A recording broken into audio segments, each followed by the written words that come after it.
Sehingga akhirnya ketika saya bertemu dengan mantan Panglima TNI Bapak Jenderal Purnawirawan Gatot Nurmantio, beliau memberikan penegasan benteng terakhir negara kesatuan Republik Indonesia ini adalah umat Islam.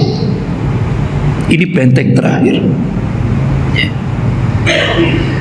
Dari silaturahmi yang saya lakukan itu, ternyata sekarang di Indonesia ini ada 3 peperangan. Nah, kita kalangan sipil ini kan tidak tahu apa perang apa. Tapi dari kalangan militer ini sudah terjadi peperangan. Nah, kita kan tenang-tenang saja. Nah, ini. Jadi ternyata perang yang pertama yaitu perang asimetris. Kalau bahasa akademiknya perang nirmiliter, non militer. Tapi daya rusaknya luar biasa. Semua lini dalam kehidupan berbangsa dan bernegara. Ini bapak-bapak, ibu-ibu yang dimuliakan Allah. Apalagi kita lihat cengkraman imperialisme Cina luar biasa. Dengan proyek One Belt One Road, dia menjangkau 65 negara dan 70% populasi dunia. Dan strategi Cina itu menggunakan strategi one country two system, 1 negara 2 sistem, kolaborasi. Ini yang kita saksikan. Sehingga akhirnya bapak-bapak, ibu-ibu yang dimuliakan Allah, benar-benar ini luar biasa perang asimetris ini. Kemudian yang kedua yaitu proxy war, perang boneka. Jadi ternyata untuk mencengkeram Indonesia cukup dengan boneka,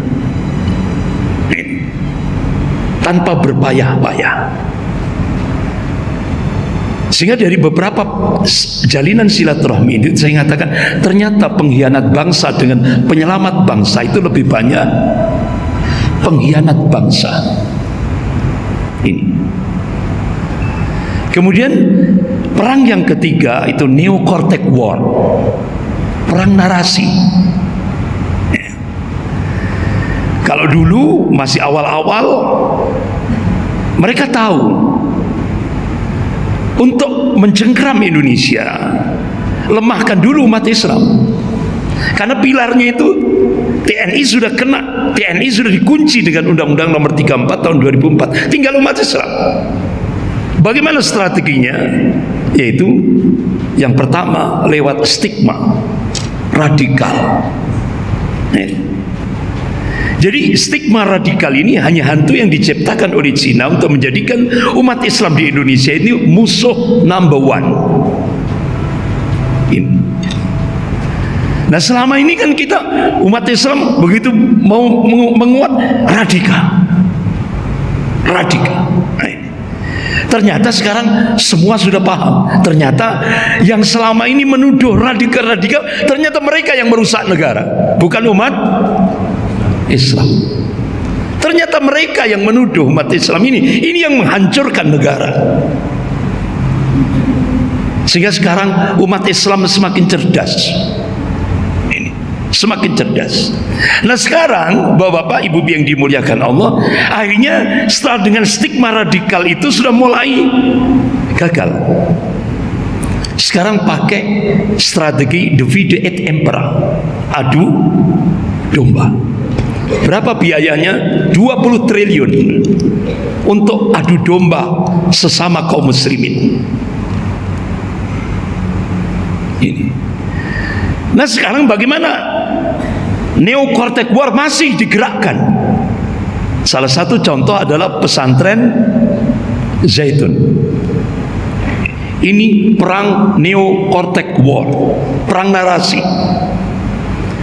Ada kesengajaan mereka dipelihara untuk melecehkan Islam, melecehkan Allah, melecehkan Rasul, melecehkan Al-Quran, melecehkan ulama. bahkan dia dengan vulgar dia katakan dia komunis, ya kan? Panji Gumilang kan menyatakan dia komunis, terang-terangan vulgar, sudah. Ya. Jadi ini New Cortex War.